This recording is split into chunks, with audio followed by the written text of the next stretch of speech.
माझ्या आयुष्यात काही गोष्टी अशा घडल्या ज्याचा मी कधी स्वप्नातही विचार केला नव्हता. मी राहुल, एक साधासुधा मुलगा, आणि माझ्या आयुष्यातील सर्वात महत्त्वाचा मित्र म्हणजे समीर. समीर आणि माझी मैत्री अगदी शाळेच्या बाकावरून सुरू झाली होती. त्यामुळे त्याचे घर माझ्यासाठी स्वतःच्या घरासारखेच होते. आठवड्यातून 4-5 वेळा तरी मी त्याच्या घरी जायचो. तिथल्या माणसांशी बोलणे, गप्पा मारणे आणि समीरसोबत वेळ घालवणे हा माझ्या रोजच्या आयुष्याचा एक अविभाज्य भाग बनला होता. पण समीरच्या घरी जाण्याचे आणखी एक कारण हळूहळू तयार होत होते, आणि ते कारण म्हणजे त्यांची आई लताबाई. लताबाई दिसायला अत्यंत सुंदर होत्या. वय 35च्या आसपास असेल, पण त्यांना पाहून कोणीही त्यांच्या वयाचा अंदाज लावू शकत नव्हते. त्यांची राहणीमान, त्यांची बोलण्याची पद्धत आणि त्यांच्या चेहऱ्यावरचे तेज कोणालाही आकर्षित करेल असेच होते. त्या खूप चंचल आणि जिवंत स्वभावाच्या होत्या. घरात त्या नेहमी हसतमुख असायच्या. सतत काही ना काही काम करत असताना गुणगुणायच्या. मी जेव्हा जेव्हा त्यांच्या घरी जायचो, तेव्हा त्या माझे स्वागत अगदी आपुलकीने करायच्या. "अरे राहुल, आलास का? बस, मी तुझ्यासाठी छान चहा बनवते," असं त्या नेहमी प्रेमाने म्हणायच्या. सुरुवातीला मला त्यांच्याबद्दल फक्त एक आदर आणि आपुलकी होती. त्या माझ्या मित्राची आई होत्या. त्यामुळे मी त्यांच्याशी नेहमी मर्यादेत आणि आदरानेच बोलायचो. पण हळूहळू मला जाणवू लागले की त्यांचे माझ्याकडे पाहण्याचे दृष्टिकोन काहीसे वेगळे होते. कधीकधी बोलताना त्या माझ्या अगदी जवळ येऊन उभ्या राहायच्या. चहाचा कप हातात देताना त्यांचा हात माझ्या हाताला स्पर्श करायचा. तो स्पर्श साधा नसायचा. त्यात एक वेगळीच भावना असायची. मी अनेकदा या गोष्टींकडे दुर्लक्ष करण्याचा प्रयत्न केला. मी स्वतःलाच समजवायचो, "राहुल, तू भलतेच काहीतरी विचार करतोयस. त्या समीरच्या आई आहेत. तुझ्याबद्दल त्यांच्या मनात फक्त मुलासारखी माया असेल." पण काही प्रसंग असे घडायचे की मला स्वतःच्याच विचारांवर शंका यायला लागायची. एकदा दुपारी मी समीरला भेटायला त्याच्या घरी गेलो होतो. पण समीर घरात नव्हता. तो काही कामानिमित्त बाहेर गेला होता. मी बाहेरच्या हॉलमध्ये बसलो होतो. लताबाई किचनमध्ये काम करत होत्या. काही वेळाने त्या बाहेर आल्या आणि माझ्या शेजारी सोफ्यावर बसल्या. त्यांच्या अंगावरची साडी आणि त्यांच्या सुगंधाने संपूर्ण हॉल भरून गेला होता. "राहुल, समीर यायला अजून अर्धा तास लागेल. तू कंटाळलास का?" त्यांनी अगदी हळूवार, रेशमी आवाजात विचारले. "नाही काकू, काही हरकत नाही. मी वाट बघतो," मी थोडा चाचरत उत्तर दिले. त्यांनी माझ्याकडे पाहिले आणि एक मंद स्मित हास्य केले. "तू खूप गुणी मुलगा आहेस राहुल. समीर नशीबवान आहे की त्याला तुझ्यासारखा मित्र मिळाला. आणि मीही नशीबवान आहे की तू रोज आमच्या घरी येतोस." त्यांच्या या वाक्यात एक वेगळाच अर्थ लपलेला होता. मी फक्त मान हलवली आणि खाली पाहू लागलो. त्या माझ्याकडेच बघत होत्या. त्यांच्या नजरेत एक वेगळीच चमक होती, जी मी पूर्वी कधीच पाहिली नव्हती. त्या दिवशी समीर आल्यानंतर मी त्याच्याशी नेहमीसारखा बोललो, पण माझे लक्ष मात्र वारंवार लताबाईंकडेच जात होते. त्या किचनमधून माझ्याकडे बघून मंद हसत होत्या. त्या रात्री मला उशिरापर्यंत झोप आली नाही. लताबाईंचा तो चेहरा, त्यांचा स्पर्श आणि त्यांचा तो गोड आवाज माझ्या मनात घुमत होता. माझ्या मनात एक विचित्र भावनिक संघर्ष सुरू झाला होता. एका बाजूला समीरसोबतची माझी निष्पाप मैत्री होती आणि दुसऱ्या बाजूला लताबाईंबद्दल माझ्या मनात निर्माण होणारे ते एक गूढ, अनाकलनीय आकर्षण. मला माहीत होते की हे चुकीचे असू शकते, पण मनाच्या भावनांवर कोणाचे नियंत्रण असते का?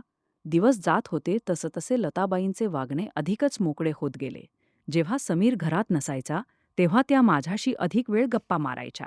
त्यांच्या बोलण्यात आता एक वेगळाच संवाद आणि जवळीक जाणवू लागली होती.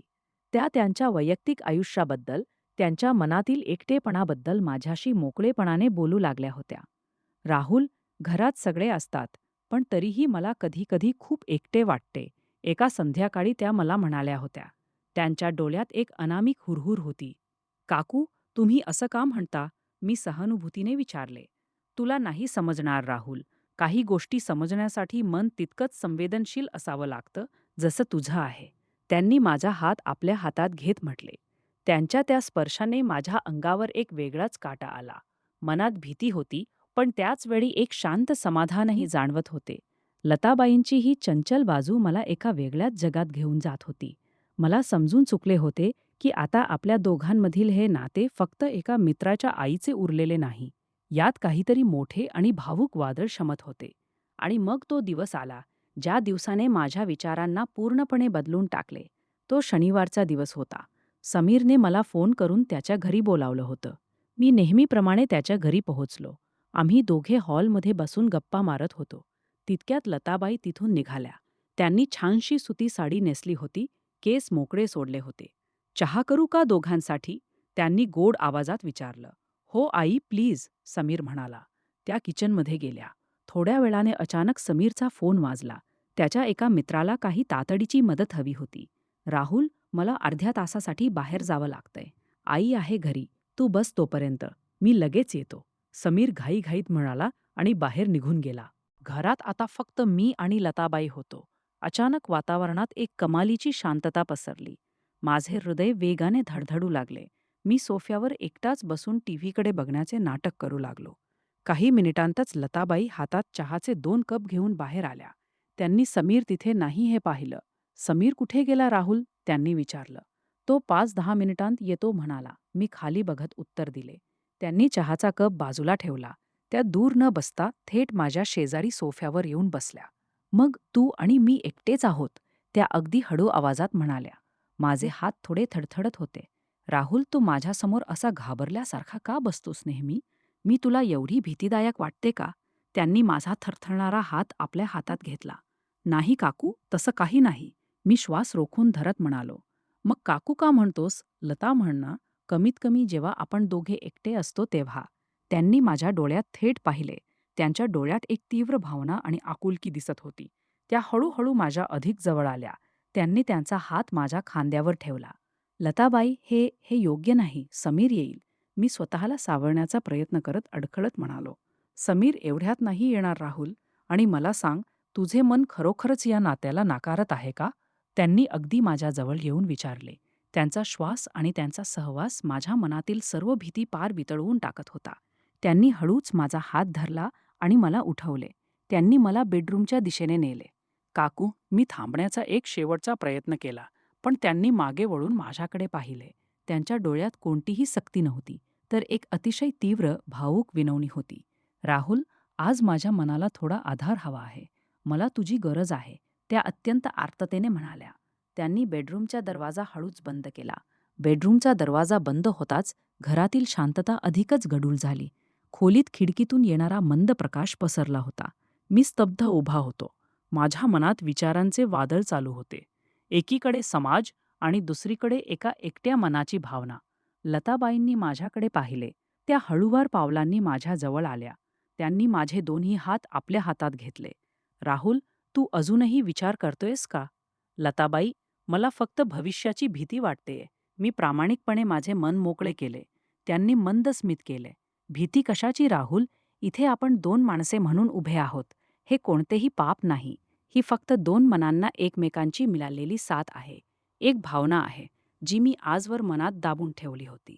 त्यांच्या या शब्दांनी माझ्या मनातील उरली-सुरली भीती पार घालून दिली. मी त्यांच्या डोळ्यात पाहिले. तिथे मला फक्त आणि फक्त निखळ आपुलकी आणि एक अनामिक ओढ दिसली. त्यांनी मला घट्ट मिठी मारली. मीही माझे हात त्यांच्या पाठीभोवती लपेटले. तू मला किती आधार दिलायस हे तुला कधीच समजणार नाही राहुल, त्या हळूवारपणे पुटपुटल्या. आम्ही बेडरूममधील सोफ्यावर शांतपणे जाऊन बसलो. लताबाईंनी माझा चेहरा आपल्या हातात धरला. त्यांनी हळूच माझ्या कपाळावर आपले ओठ टेकवले. तो स्पर्श इतका नाजूक आणि भावूक होता की मी डोळे मिटून घेतले. राहुल, तुला मन शांत वाटतंय ना? त्यांनी प्रेमाने विचारले. हो लता, खूप शांत वाटतंय. मी प्रथमच त्यांना लता म्हणून हाक मारली. माझ्या तोंडून ती हाक ऐकून त्यांच्या चेहऱ्यावर एक वेगळाच आनंद फुलला. नात्याला कोणतेही नाव असले तरी जेव्हा 2 मने एकमेकांना समजून घेतात तेव्हा तो अनुभव अत्यंत पवित्र बनतो. आम्ही काही वेळ एकमेकांच्या सहवासात शांत बसून राहिलो. समीर येईल आता थोड्या वेळात, मी हळूच विचारले. हो, तो येईल, पण हा क्षण, ही भावनिक साथ मी माझ्या मनात आयुष्यभर जपून ठेवणार आहे राहुल, त्या मायेने म्हणाल्या. तितक्यात बाहेरच्या मुख्य दरवाजाची कडी वाजल्याचा आवाज आला. समीर परत आला होता. त्या आवाजाने आम्ही दोघे भानावर आलो. लताबाईंनी स्वतःला सावरले. मीही कपडे आणि केस व्यवस्थित केले. तू बाहेर जा, मी चहा घेऊन येते, त्या म्हणाल्या आणि त्यांनी माझ्या गालावर एक नाजूक स्पर्श केला. मी बेडरूममधून बाहेर आलो आणि हॉलमध्ये सोफ्यावर जाऊन बसलो. काही क्षणांतच समीर आत आला. अरे राहुल, सॉरी यार, जास्त वेळ लागला. तू कंटाळला नाहीस ना? समीरने विचारले.